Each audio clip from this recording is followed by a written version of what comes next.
Saudara-saudara yang terkasih, saya berharap semuanya dalam keadaan sehat dan dalam damai sejahtera.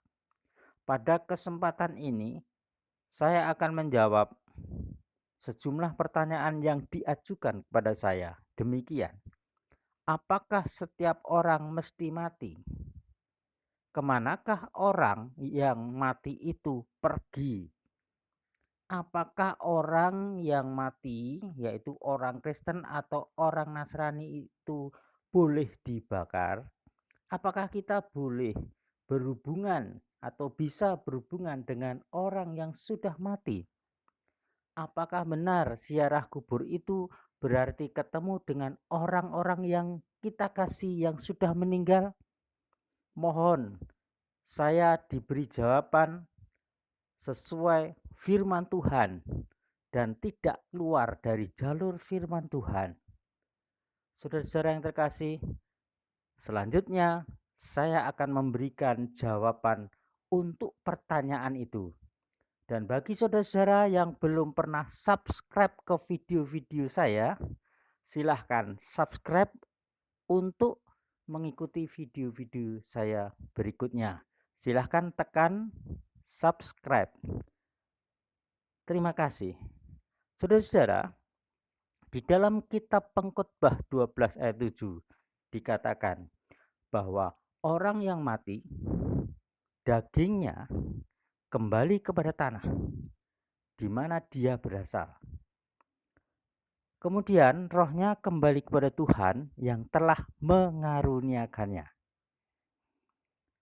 Saudara-saudara, di dalam kitab Ibrani dikatakan bahwa orang itu umurnya dibatasi, setelah mati terus dihakimi. Nah, daging yang sudah menjadi tanah tadi, saya pernah menyaksikan sendiri, saudara.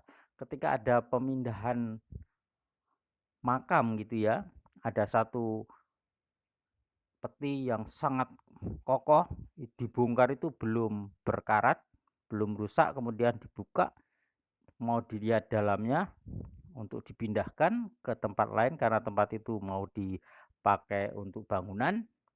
Saya melihat sendiri, saudara. Di situ, di dalam peti itu ada tulang.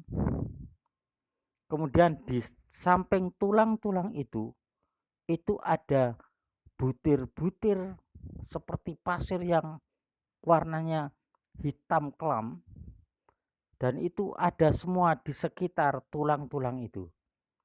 Dan itu adalah yang semula daging yang sudah menjadi tanah. Berarti firman Tuhan digenapi. Kemudian rohnya kembali kepada Tuhan yang mengandungkannya. Kemana rohnya? Antara orang benar dan orang jahat? Tuhan menjelaskan di dalam kitab Lukas 16 ayat 19 sampai dengan 31. Di situ dikatakan, orang benar itu mati, kemudian rohnya dibawa malaikat Tuhan ke pangkuan Abraham atau disebut lain Firdaus. Di situ tempatnya enak, sejuk, menyenangkan dan ada penghiburan. Kemudian roh orang jahat, orang fasik yang mati, itu rohnya dibawa malaikat ke bawah, bumi yang paling bawah, yaitu namanya Hades atau alam barzah atau alam maut. Di situ bukan ada kebahagiaan, tapi ada siksaan-siksaan sampai pada akhirnya nanti orang itu, rohnya itu ya, dihakimi dan dimasukkan neraka. Di situ adalah lautan belerang dan api yang kekal. Kemudian saudara, antara Firdaus, tempat roh-roh orang benar tadi, dengan Hades, tempatnya roh-roh orang fasik, itu tidak bisa berhubungan. Dan memang menurut hukum Tuhan sudah ada pembatasnya. Tidak bisa berhubungan. Kemudian dijelaskan Tuhan dalam kitab Lukas 16 itu, bahwa antara orang hidup dan orang mati itu sudah berbeda dunianya. Dan tidak diizinkan orang hidup berhubungan dengan orang yang sudah mati. Karena dunianya sudah berbeda.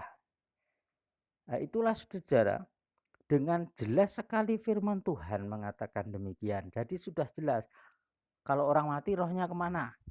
Ya, kembali kepada Tuhan.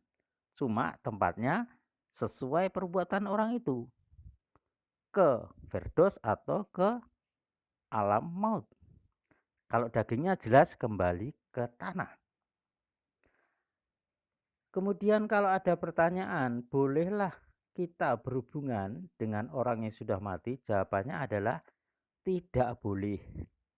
Saudara tahu bahwa di dalam kitab Ulangan 18 ayat 10, kemudian pasal 18 ayat 11, ayat 12 dan ayat 19, di situ ditegaskan oleh Elohim, Tuhan Sang Pencipta langit dan bumi, Yahweh namanya, dilarang berhubungan dengan arwah orang-orang mati. Baik bertanya, menghubungi langsung atau lewat dukun, itu larangan keras. Dan kita tahu salah satu sebabnya Raja Saul mati adalah karena dia berusaha bertanya kepada arwah orang mati, yaitu arwah Nabi Samuel yang dulu membimbing Raja Saul. Itu kitab 1 Tawarekh 10 ayat 13 menyatakan itu. Saudara-saudara, nah kalau orang-orang mengatakan ketemu orang yang sudah mati, maksudnya arwahnya, bagaimana itu?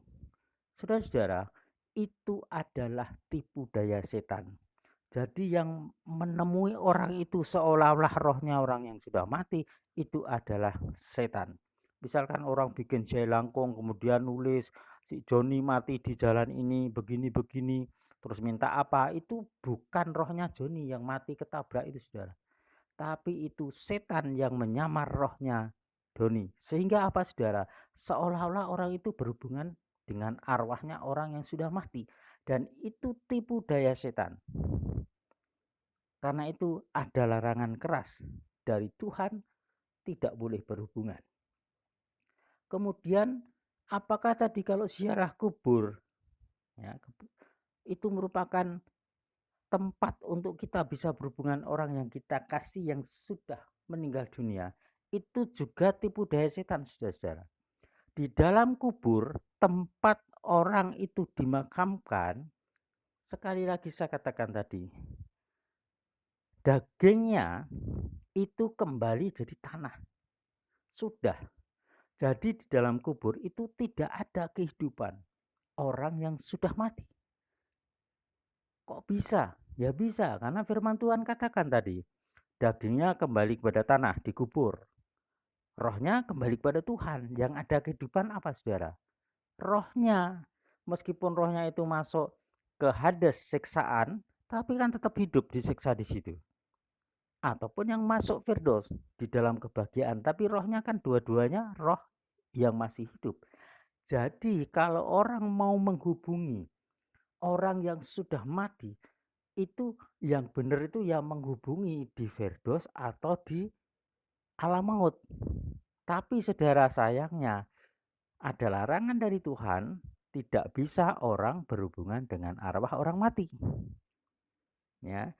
Oleh sebab itu kalau ziarah kubur, di situ orang minta berkat, minta jawaban nasihat, kemudian menabur bunga, kemudian nguri-uri, tapi hatinya seolah-olah tertuju pada apa yang sudah ada di makam, itu adalah tipu daya setan. Di dalam kubur, makam itu tidak ada kehidupan. Nah, kalau ada orang menangis-nangis di batu nisan, kemudian dia dapat suara misalkan yang merupakan nasihat atau petunjuk, itu bukan dari rohnya orang yang sudah mati, tapi setan yang menyamar sebagai roh orang yang sudah mati.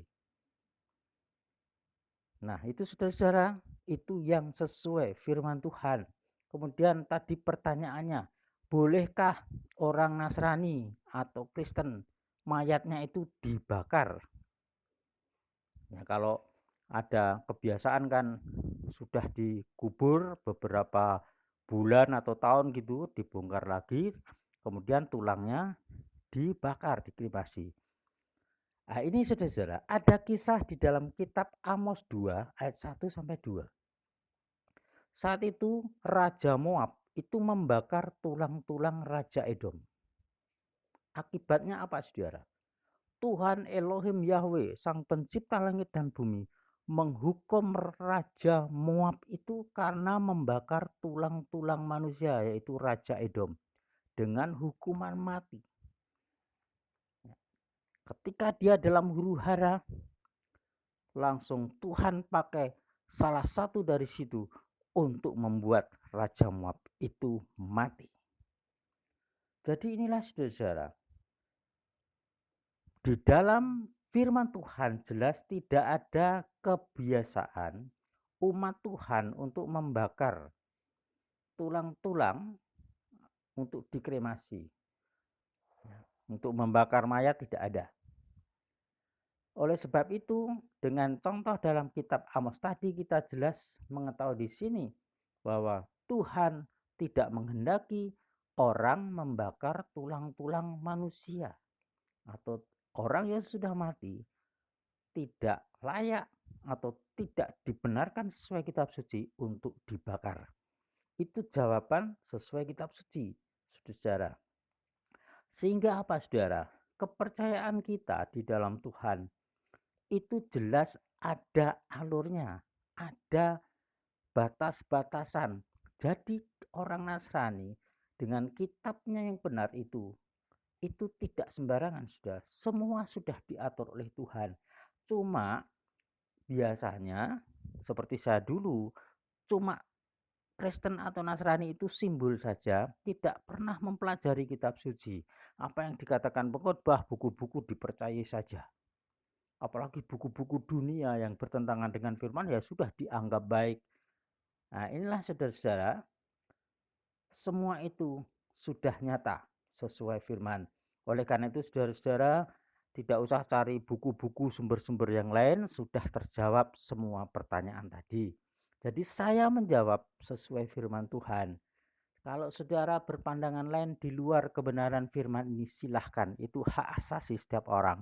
Tapi saya punya tugas memberitakan kebenaran, memberitakan kabar baik, yaitu firman Elohim, firman Tuhan yang dipercayakan kepada saya untuk saya sampaikan kepada dunia ini.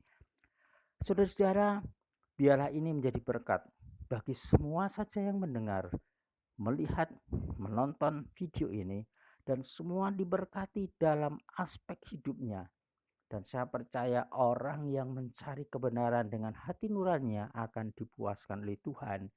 Dan orang yang berbalik dari jalannya yang jahat kepada jalan Tuhan akan dimasukkan Tuhan di dalam jalur berkat Abraham untuk beroleh berkat kehidupan dengan segala kelimpahannya. Demikianlah saudara-saudara, berbahagialah saudara yang mendengar firman ini. Diberkatilah saudara dalam segala jalan saudara. Diberkatilah saudara dalam usaha pekerjaan. Diberkatilah saudara dalam segala pelayanan, pencarian kebenaran. Semua yang saudara lakukan dituntun Tuhan. Pada akhirnya saudara menikmati kepuasan yang sebenarnya. Tuhan memberkati saudara.